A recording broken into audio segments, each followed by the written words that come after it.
Good morning, all of you. Today आज जो बेटा हम टॉपिक डिस्कस करेंगे दैट इज़ द नॉमेनक्लेचर या naming of the coordination compound. In my last video, I have told you the meaning of terms ligands. How you can define the term ligands? Ligands means any atom, molecule, compounds or ion which is able to donate one electron pair, at least one electron pair, that known as ligands. Okay, so first of all we will discuss some of the examples and the classification of the ligands. Clear? तो जितने भी बेटा ligands होते हैं and सारे के सारे ligands को हम तीन कैटेगरी में डिवाइड कर देंगे. Some ligands which carry the negative charge, that known as negative ligands, and the second category the ligand with positive charge, that known as positive ligands, or third one that is the ligands without charge, that known as neutral ligands. मैंने meaning बता दिया है बेटा आपको ligands का. मैंने पिछले video में भी एक बार डिस्कस कर ली थी आप लोगों के साथ कि basically any compounds atom ion जो at least one electron pair donate करके central metal atom of the coordination compound, जो कोऑर्डिनेशन कंपाउंड को फॉर्म करने वाली मेटल के साथ कोई डेटिव बॉन्ड बना लेता है तो आप उसको लिगेंड्स बोलते हो.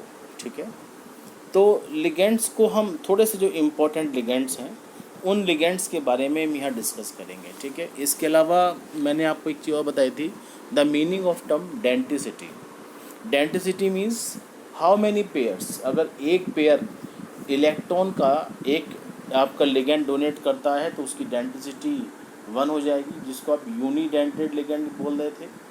If the atom ion molecules और compound can donate the 2 electron pairs तो आप उसको डाइडेंटेट लिगेंड बोल रहे थे. इन अ सेम वे अगर 3 पेयर डोनेट करेगा तो उसको ट्राइडेंटेट टेट्राडेंटेट बोलेंगे. क्लियर?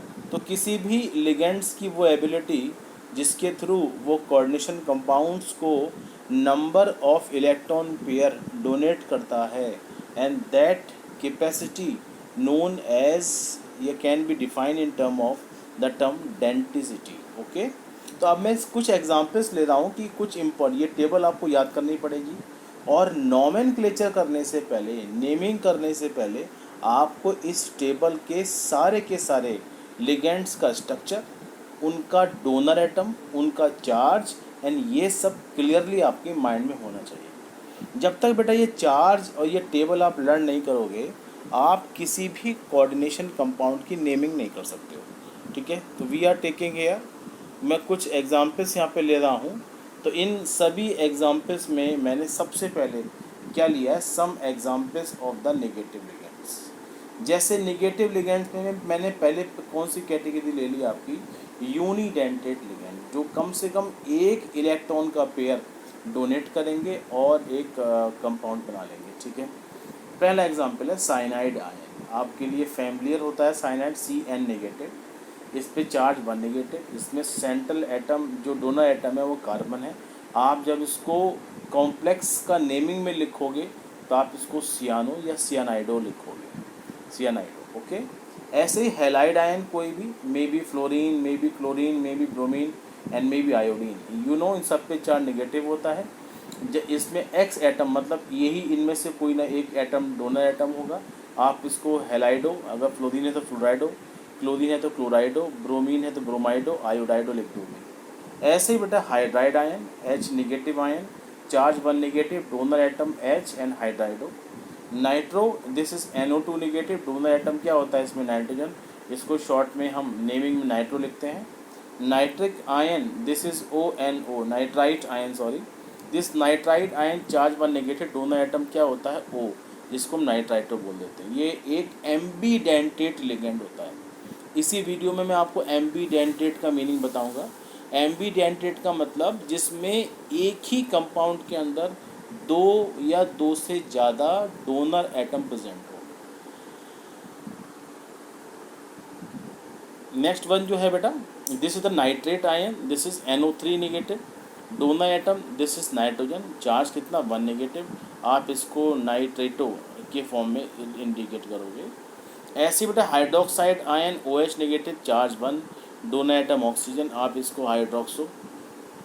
एमाइड आयन के लिए आप NH2 नेगेटिव और इसको एमाइडो के फॉर्म में इंडिकेट करते हो। तो please learn these negative ligands और इनके ये वाले जो नाम हैं, क्योंकि इन नाम को ही आपको नेमिंग के लिए यूज़ करना होता है। क्लियर। अब मैं थोड़ा सा आगे बढ़ता हूँ, कुछ और एक भी एग्जाम्पल्स यहाँ लेंगे हम। जैसे few more examples are given, जैसे कि थायोसाइनेट आयन SCN नेगेटिव, दोनों एटम इसमें सल्फर है एंड इसको थायोसियानेटो लिख देते हैं। आइसोथायोसियानेटो आयन NCS, जिसको आप आइसोथायोसियानेटो, एंड एसीटेट आयन CH3COOH, दोनों एटम ऑक्सीजन, एसीटेटो लिख देते हैं। ऑक्साइड आयन को O नेगेटिव, दोनों एटम इसमें ऑक्सीजन है, इसको आप ऑक्सो लिख दोगे। ऑक्साइड आयन में O2 नेगेटिव, दोनों एटम ऑक्सीजन, ऑक्सो हो गया। Peroxide ion, this is O2 2 negative and इसको परऑक्सो। सल्फाइड आयन के लिए दिस इज सल्फाइडो। तो इस तरीके से आपको ये यूनिडेंटेड लिगेंड्स की नेम आपको ये सारे के सारे लर्न करते हैं। अब मैं दूसरा एग्जांपल लेता हूँ डाइडेंटेट का। डाइडेंटेट का मतलब जिसकी डेंटिसिटी 2 हो जाए। डेंटिसिटी 2 का मतलब है बेसिकली डेंटिसिटी अगर 2 ले रहे हैं आप तो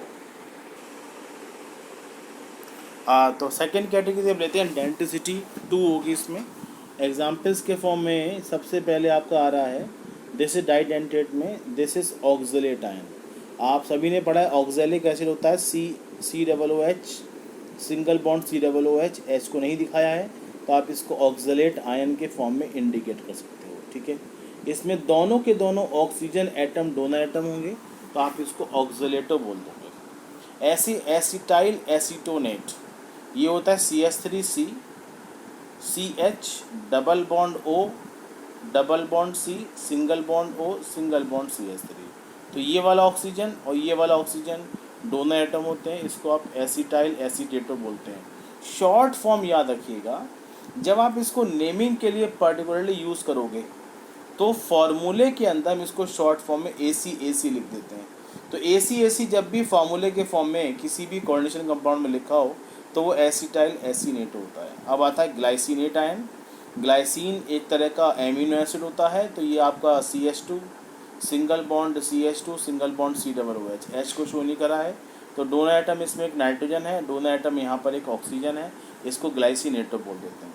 एक होता है अगला वाला, इसको शॉर्ट फॉर्म में GLY लिखेंगे। जब भी आप फार्मूले में इसको इंडिकेट करेंगे तो वो GLY के फॉर्म में करेंगे।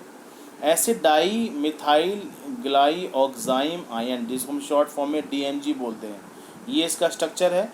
इसमें डोनर एटम नाइट्रोजन है एंड ऑक्सीजन, जिसको हम एरो से इंडिकेट कर रहे हैं, इसको डाई मिथाइल ग्लाई ऑक्सीनेटो बोल देते हैं। तो these are the examples of the, ये बहुत इंपॉर्टेंट है, EDTA, ethylenediamine triacetate, CH2COOH CH2COOH, 3 acetate group लगे हुए हैं। तो यहाँ पे 3 ऑक्सीजन एटम इन एसीटेट वाले और 2 नाइट्रोजन एटम, ये 2 आपके क्या होते हैं, डोनर एटम होते हैं। तो ये आपका एक तरह से पेंटाडेंटेट लिगेंड है। ऐसी हेक्साडेंटेट में अगर यहाँ वाले H की जगह भी आप एक CH2COOH लगा देते हैं तो आप इसको EDTA 4 नेगेटिव, इसको EDTA 3 नेगेटिव, ये एग्ज़ाम में पूछा गया है कई बार। इसको एक्सपेंड करने के लिए इसका स्ट्रक्चर आपको याद कर लेना है। ठीक है, तो इस तरीके से हमने कुछ एग्जाम्पल्स करे, that is the negative ligands के, चाहे वो डाइडेंटेट हो या वो पॉलीडेंटेट हो या किसी फॉर्म में होते हैं। We are taking some examples of neutral ligands. इन पर कोई भी चार्ज नहीं होता, but these ligands can donate the electron pair. जैसे मिथाइल एमीन, ये होता है CH3NH2, कोई भी चार्ज नहीं है, डोनर एटम क्या हो जाएगा आपका N, this is methyl amine. Ammonia NH3, you know, water में O के पास 2 लोन पेयर्स होते हैं लेकिन डोनेट वो एक ही करेगा, इसको आप एक्वा या एक्को बोलोगे। दिस नाइट्रिक ऑक्साइड NO, इसको नाइट्रोसिल बोल देते हैं। N कार्बन मोनोऑक्साइड, इसको कार्बोनिल बोलेंगे। कार्बन थायो कार्बोनिल को हम CS या थायो कार्बोनिल के फॉर्म में याद करते हैं। तो बेसिकली ये स्ट्रक्चर, ये चार्ट आपको याद कर लेना है। ठीक है, इसके अलावा थायो यूरिया NH2 CSNH2, इसमें डोनर एटम नेट सल्फर होता है, इसको थायोयूरिया बोलते हैं।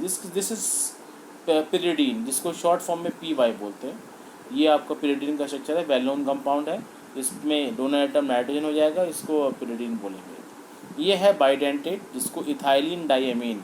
अभी जो पीछे आपने दो पढ़े थे EDTA3 नेगेटिव, EDTA4 नेगेटिव, वो इसी से मॉडिफाइड होकर बने हुए हैं। तो दिस इथाइलिन डाइएमीन, इसमें 2N एटम्स, दोनों एटम हैं। आप इसको इथाइलिन डाइएमीन या शॉर्ट फॉर्म में EN से इंडिकेट करते हो, ठीक है। And in the this is the di pyridyl, ये दो पिरिडीन लगे हुए हैं, दोनों एटम दो नाइट्रोजन हो जाएंगे, तो डाई पिरिडाइल बोलेंगे। दिस इज द ऑर्थोफिनाइल फिनाइलथ्रोलिन, इसको हम PH बोलते हैं, दोनों एटम दो नाइट्रोजन एटम होंगे। एंड इन दिस तो होल दिस चार्ट आपको अच्छे से याद कर लेना। ये थोड़े से और भी कॉम्प्लेक्स लिगेंड्स हैं, ठीक है। दोनों एटम, यहाँ पर एक नाइट्रोजन है, ये एक नाइट्रोजन है, ये वाला नाइट्रोजन है, एंड दिस वन, तो ये आपके टेट्राडेंटेट लिगेंड्स होते हैं। तो basically in these ligands this chart you have to learn. ऐसे ही बहुत सारे पॉजिटिवली चार्ज लिगेंड्स भी होते हैं, जैसे कि nitrosonium, this is NH2 single bond NH2 positive, and so on. तो various examples you have to learn. Now अब बेटा जो हम नेमिंग का जो पार्ट मुझे शुरू करना है, मैंने आपको अभी तक कंटेंट बता दिया, लिगेंड्स के structures, some examples of ligands, and these ligands you have to learn.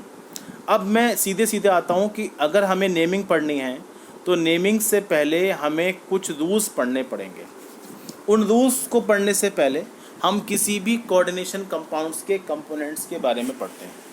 सबसे पहले आपको एम्बीडेंटेट लिगेंड्स का मीनिंग जानना चाहिए। किसी भी लिगेंड्स के अंदर अगर डोनर एटम एक से ज़्यादा हो तो आप उसको एम्बीडेंटेट लिगेंड्स बोलते हो।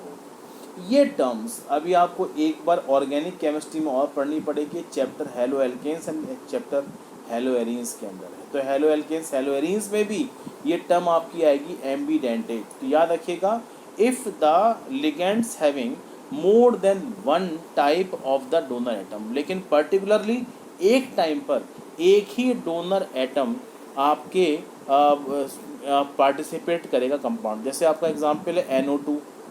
अब NO2 में N के पास भी लोन पेयर होता है, इस O के पास भी लोन पेयर होता है। तो पर्टिकुलरली अगर आपने नाइट्राइटो बोला है तो नाइट्राइटो के अंदर डोनर एटम नाइट्रोजन इन्वॉल्व होगा, और ये M का मतलब किसी भी मेटल को एक इलेक्ट्रॉन पेयर देगा, और इलेक्ट्रॉन पेयर देने के बाद डेटिव बॉन्ड या कोऑर्डिनेट बॉन्ड सेटअप कर लेगा।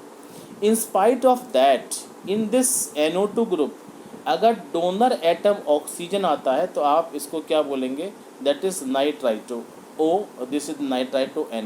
तो ये इसमें O डोनर एटम है, तो ये आपका, तो इसका मतलब एक NO2 में पर्टिकुलरली एक N भी डोनर एटम हो सकता है और एक O भी डोनर एटम हो सकता है। तो ये एम्बीडेंटेट के एग्जाम्पल्स हैं।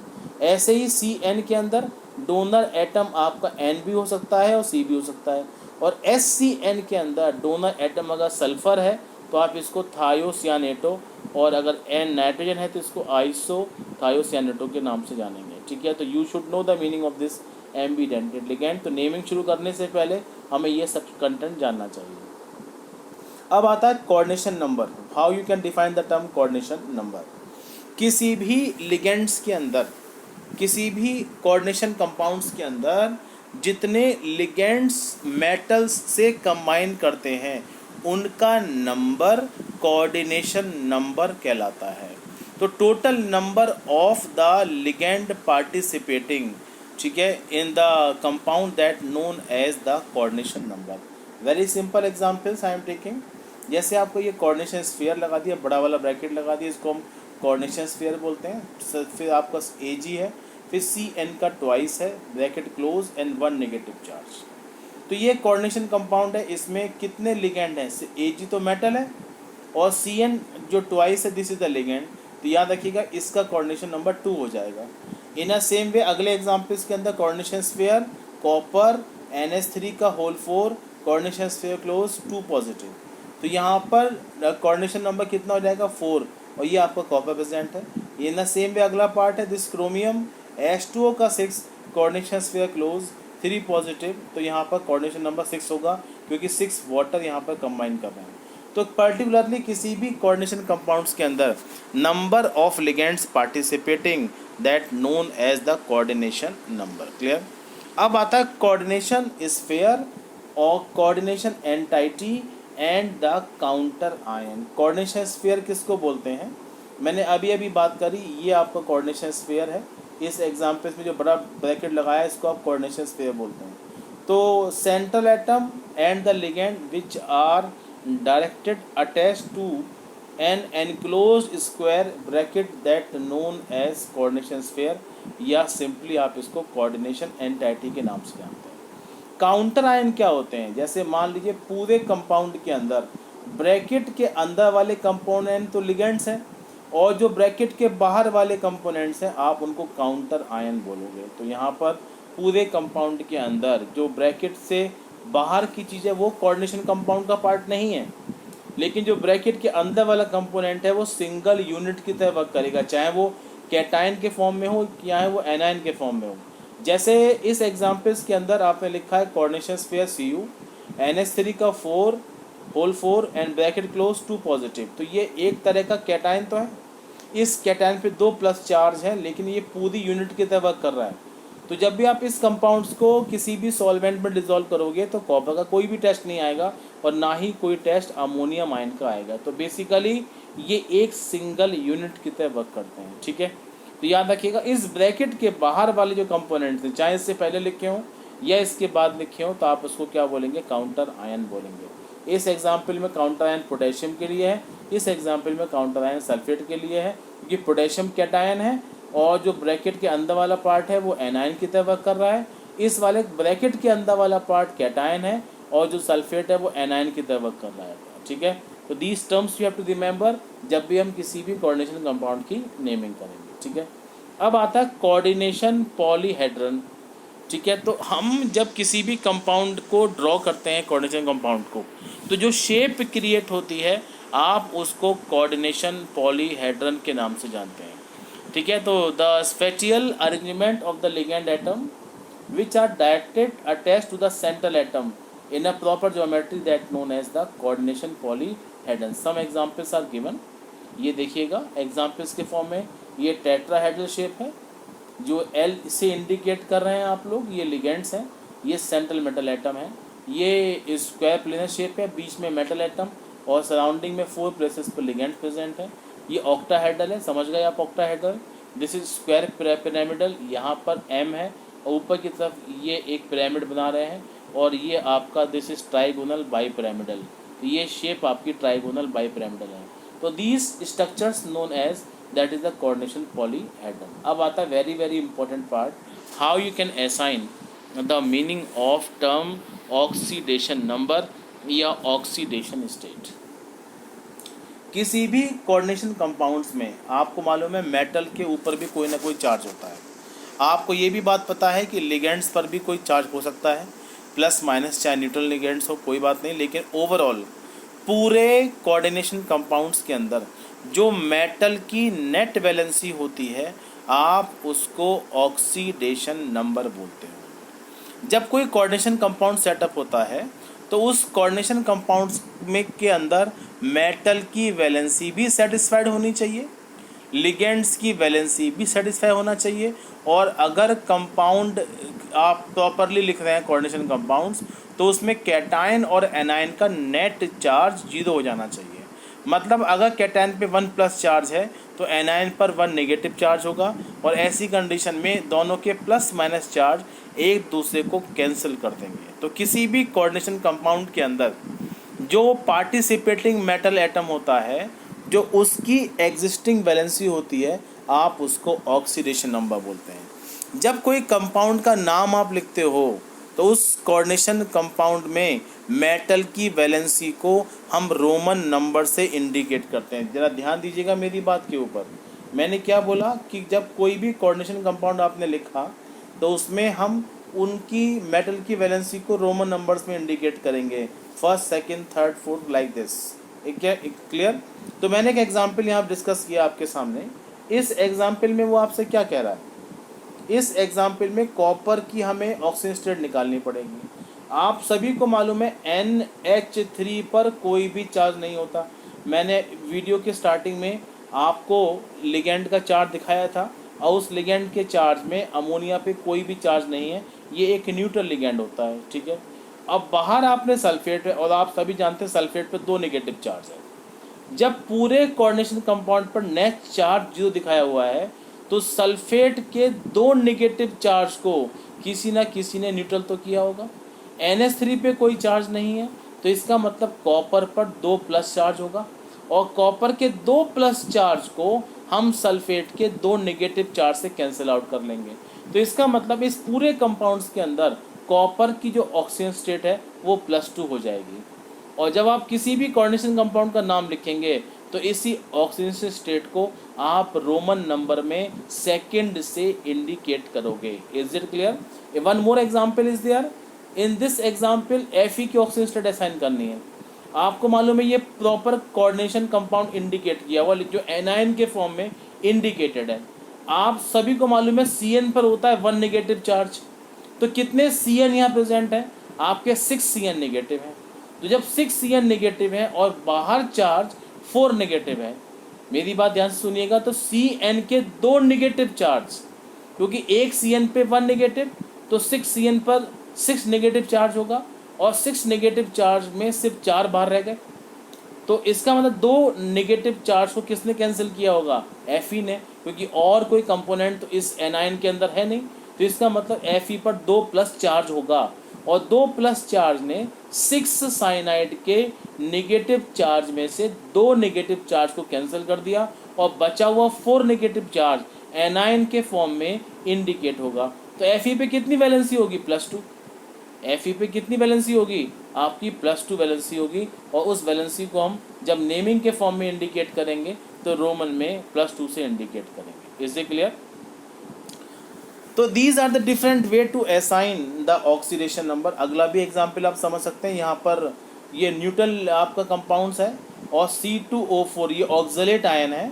मैंने चार्ट में इंडिकेट किया C2O4 मतलब COO negative single bond COO negative और इस पर 2 नेगेटिव चार्ज होता है।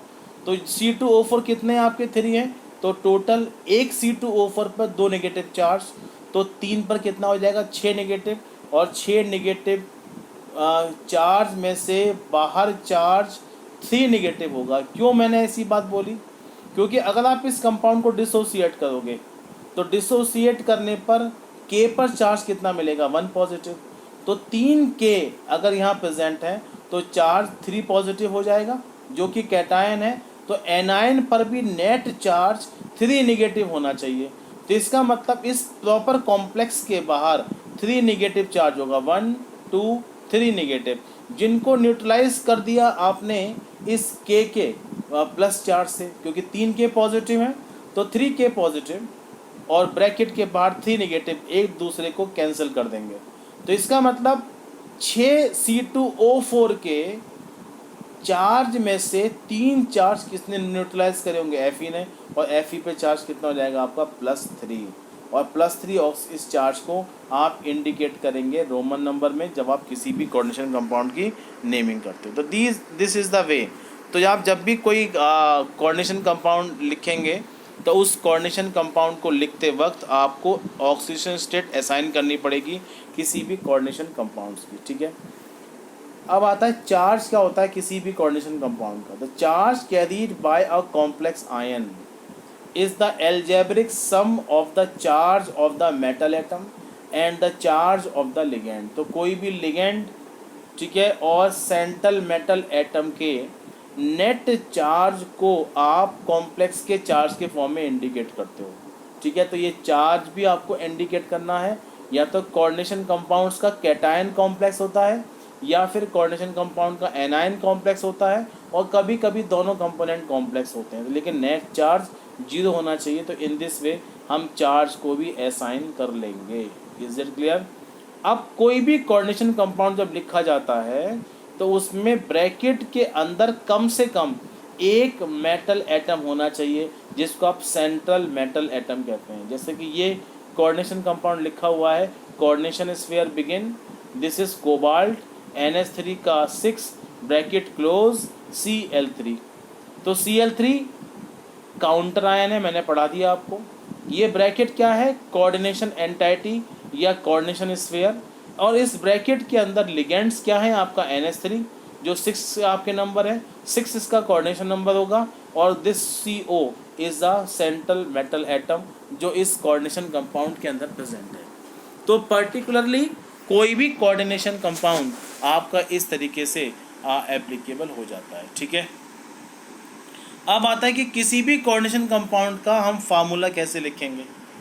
तो फार्मूला लिखने का बेसिक रूल क्या है, हमेशा कैटायन पहले लिखा जाएगा, चाहे वो सिंपल कैटायन हो या वो कोऑर्डिनेशन कॉम्प्लेक्स कैटायन हो, और हमेशा एनायन का नाम बाद में आएगा। The first rule is very simple. और आप जब कोई भी आयनिक कंपाउंड लिखते हो तो कैटायन पहले लिखते हैं, एनायन बाद में लिखते हैं। Formula of the entire coordination entity को हमें सिंगल ब्रैकेट का सिंगल वर्ड के फॉर्म में इंडिकेट करना है। उसके सारे कंपोनेंट को लिखते वक्त आपको सिंगल यूनिट की तरह ही उसको लिखना होता है। The formula of the entire coordination entity whether charge और not is written in always square bracket.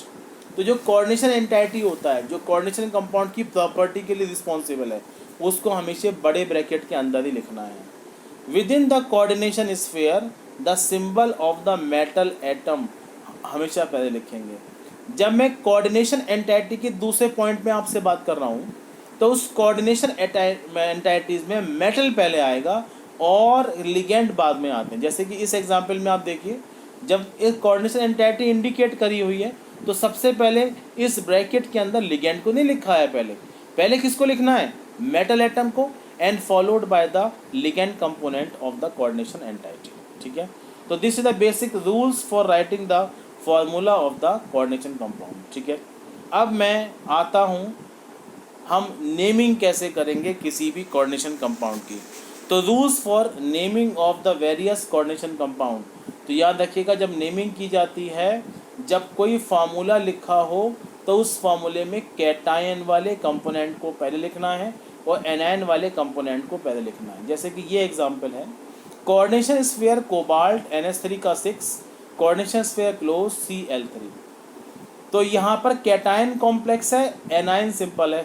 क्या बोला मैंने, the cation part is complex, anion part is simple. अब कैटायन कॉम्प्लेक्स को ही पहले लिखेंगे, और जब लिखते वक्त आपको क्या ध्यान रखना है कि लिगेंड का नाम पहले आएगा and followed by the name of the metal. क्या बोला मैंने, क्या बेसिक रूल है कि जब हम कोऑर्डिनेशन एंटाइटी कैटायन की बात कर रहे हैं तो पहले लिगेंड और उन लिगेंड का नंबर, कितने लिगेंड है, 6 हैं तो हेक्सा आएगा। NH3 को मैंने चार्ट में बता दिया आपको, हेक्सा एमीन बोलते हैं। और तो पहले लिगेंड का नंबर, फिर लिगेंड का नाम, फिर मेटल एटम, और उसके बाद मेटल एटम की ऑक्सीडेशन स्टेट। तो इस नाम को लिखने से पहले 1 मिनट के लिए मैं ऑक्सीडेशन स्टेट डिस्कस कर लेता हूँ। NH3 पर कोई चार्ज नहीं है, और इस कोऑर्डिनेशन एंटाइटी के बाहर 3 पॉजिटिव चार्ज होना चाहिए। आप कहेंगे सर ऐसा क्यों होना चाहिए, क्योंकि Cl3 पर होता है 1 नेगेटिव चार्ज और 3 Cl3 प्रेजेंट है यहाँ पर, तो 3 नेगेटिव चार्ज इन 3 Cl का होगा। उसको न्यूट्रलाइज किससे किया गया होगा, कैटायन से, तो कैटायन के बाहर भी चार्ज +3 होगा। NH3 पे कोई चार्ज होता नहीं है, तो जो भी इस कोऑर्डिनेशन एंटाइटी के बाहर प्लस चार्ज होगा वो किसका चार्ज होगा, आपका कॉपर का, और वो 3 होना चाहिए। तो इसका मतलब इस कॉपर की ऑक्सीडेशन स्टेट कितनी हो जाएगी, आपकी 3 हो जाएगी। तो 3 oxidation state of this copper जो है वो हमें ध्यान रखनी है, ओके। अब क्या नाम बनेगा, क्या लिखेंगे आप, हेक्सा एमीन, क्योंकि NH3 को हम एमीन बोलते हैं। Hexa amine cobalt, hexa amine cobalt, oxygen state कितनी है, मैंने बताया 3 होगी, रोमन में लिखते हैं इसको 3, और दिस क्लोराइड। आपको रूल में याद रखना है, इस रूल के अंदर जो कोऑर्डिनेशन एंटाइटी के अंदर वाला पार्ट है उसको सिंगल वर्ड के फॉर्म में लिखा गया है, जिसका पहला अल्फ़ाबेट स्मॉल होना चाहिए। तो hexa amine cobalt is a single word जिसके बीच में कोई भी गैप आपको नहीं मेंटेन करना है। You can take the one more example. One more example में मैंने क्या लिखा, K2 coordination sphere begin and this platinum Cl6 coordination sphere close. अब ये उल्टा केस है, यहाँ पर कैटायन तो सिंपल है, वो तो पोटेशियम है, बट एनायन कॉम्प्लेक्स है। Cation simple, anion complex. पिछले वाले में कैटायन कॉम्प्लेक्स था, एनायन सिंपल था। अब इस पोटेशियम को आप सिंपल पोटेशियम लिख देंगे, डाई पोटेशियम नहीं लिखेंगे क्योंकि सिंपल पोटेशियम लिखेंगे। अब इसके बाहर चार्ज कितना होना चाहिए, जब K पर होता है 1 पॉजिटिव चार्ज, तो 2 K पर कितना मिलेगा आपको, 2 पॉजिटिव। इसका मतलब इस ब्रैकेट के बाहर 2 नेगेटिव चार्ज होना चाहिए जो कि K के प्लस चार्ज से न्यूट्रलाइज हो जाएगा। मैंने क्या बोला बेटा, बेसिकली इस ब्रैकेट के बाहर 2 नेगेटिव चार्ज होना चाहिए जो K के 2 प्लस चार्ज से न्यूट्रलाइज हो जाएंगे। तो इस ब्रैकेट के बाद 2 नेगेटिव चार्ज कैसे आएगा, Cl पर चार्ज होता है 1 नेगेटिव, तो 6 Cl है, तो इसका मतलब 6 Cl में से हमें 4 निगेटिव चार्ज को न्यूट्रलाइज करना है, और उनको न्यूट्रलाइज करने के लिए कौन रिस्पॉन्सिबल होगा, प्लेटिनम। तो इसका मतलब प्लेटिनम की ऑक्सीजन स्टेट 4 होगी, और 4 ऑक्सीजन स्टेट ऑफ प्लेटिनम ने 4 Cl को न्यूट्रलाइज कर दिया। जो 2 बचे हुए Cl का चार्ज है वो ब्रैकेट के बाहर आएगा, जो किससे न्यूट्रलाइज हो जाएगा, आपका एन पोटेशियम से। तो name of compound must be potassium. ठीक है, अब ध्यान दीजिएगा, बहुत ध्यान से सुनने वाला रूल है। जब आप एनायन कॉम्प्लेक्स को लेके कोई भी नेम लिखते हो तो आप मेटल के नाम के लास्ट में AT ही लगा दोगे, मेटल के नाम के लास्ट में AT ही लगा देंगे। जैसे ये बन जाएगा पोटेशियम हेक्साक्लोराइडो या हेक्साक्लोराइडो प्लेटिनेट। अगर एनायन होता तब हम इसको कोबाल्टेट नहीं लिख रहे थे, सॉरी उल्टा बोल गया मैं। अगर कैटायन होता तो हम इस मेटल के नाम में कोई भी सफिक्स ऐड नहीं कर रहे हैं, लेकिन अगर एनायन प्रेजेंट है तो एनायन के नाम में हमें ये कंपोनेंट ऐड करना पड़ेगा। तो basically name of compound must be potassium hexachloroplatinate 4 and this is the name of the coordination compound. तो we have discussed the 2 components here. मैंने 2 कंपोनेंट्स आपको बता दिए। एक कंपोनेंट्स में कैटायन आपका कॉम्प्लेक्स था, एनायन सिंपल था। दूसरे एग्जांपल्स में एनायन आपका कॉम्प्लेक्स है, कैटायन सिंपल है। तो इन दिस वे आपको बेसिक रूल्स के फॉर्म में ये कंपोनेंट याद रखना है, and these are the basic rules of the coordination compounds. Clear. अगर कंपाउंड नॉन आयनिक होता है, जैसे ये आपका एग्जांपल है, ये एक कोऑर्डिनेशन कंपाउंड है जिसके बाहर कोई चार्ज नहीं है और लिगेंड्स का नंबर भी 1 से ज़्यादा है।